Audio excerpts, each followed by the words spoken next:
اچھا میرے بھائی ہمارے والد خود مفتی ہیں لیکن جب شادی کا کہتا ہوں تو تھپڑ مارتے ہیں, کہتے ہیں آپ کچھ کماؤ لیکن میں نے گھر بنایا ہے. اس کے بارے میں دیکھو, مفتی ہوں یا آپ کے ابا ڈاکٹر ہوں, شادی اپنے خرچے پہ ہوتی ہے. ابا نے تھپڑ لگایا ایک, اگر میں آپ کا ابا ہوتا تو 2 لگاتا آپ کے.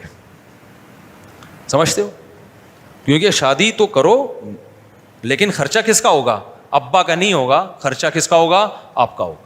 ابا اپنے خرچے پہ کر دیں, ثواب ہے, بہت فضیلت کی بات ہے. ترغیب تو میں دوں گا, آپ اپنے خرچے پہ کر دو. جیسے اپنے خرچے پہ اس کو پراٹھا کھلا رہے ہو, کھانا کھلا رہے ہو, تو اپنے خرچے پہ شادی بھی کر دو.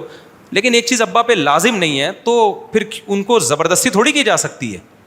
ابا بولے گا میں نے تیرا بھی خرچہ اٹھایا, بیٹیوں کا بھی میں خرچہ اٹھا رہا ہوں, اب بہو کا بھی اٹھاؤں, اور تو آگے تو اسپیڈ سے بچے بھی مفتی صاحب کا بیان سن کے پیدا کرے گا, وہ بھی میرے کھاتے میں.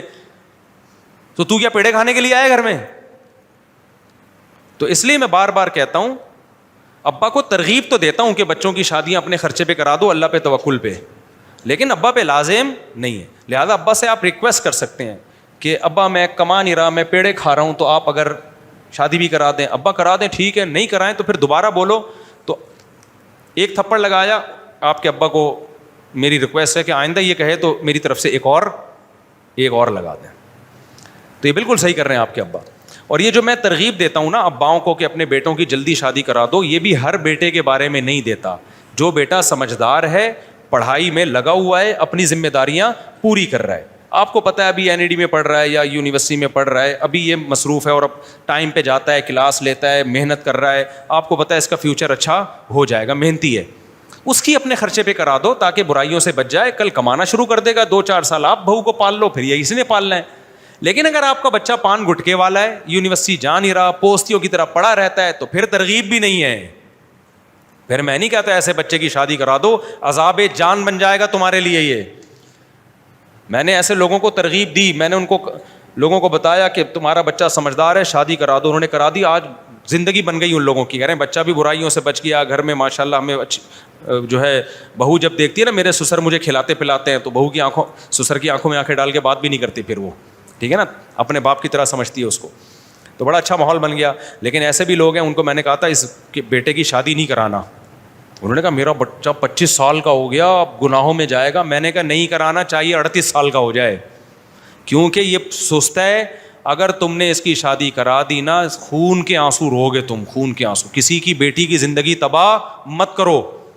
نہیں مانے. انہوں نے کہا آپ تو ایک طرف اتنی ترغیب دیتے. میں نے کہا میں آپ کو نہیں دے رہا ترغیب, یہ نہیں کراؤ اس کی شادی. کرا دی, پھر حالات خراب ہوئے.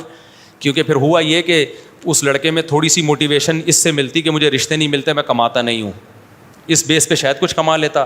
جب ابا نے اپنے خرچے پہ کرا دی, بہو مل گئی, اب بچے اسپیڈ سے پیدا کرنے کے علاوہ کوئی کام ہے نہیں. ابا کو بہو مل گئی نا, ابا کے خرچے پہ آپ کو بیوی مل گئی, تو اب آپ کا کوئی ذمہ داری ہے ہی نہیں. فری پھوکٹ میں آپ کو ایک بیگم مل گئی, تو اور پھر بچے بھی پیدا ہو کے کھاتے میں کس کے جا رہے ہیں؟ ابا کے. کہاں وہ, تو پھر دبا کے ہر سال نا نیا ماڈل آ رہا ہے.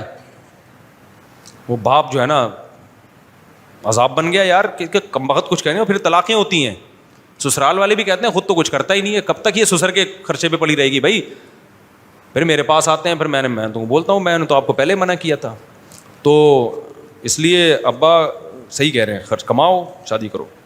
کما رہے ہو پھر بھی نہ کرنے دیں, پھر ابا کا حق نہیں ہے بھائی روکنے کا.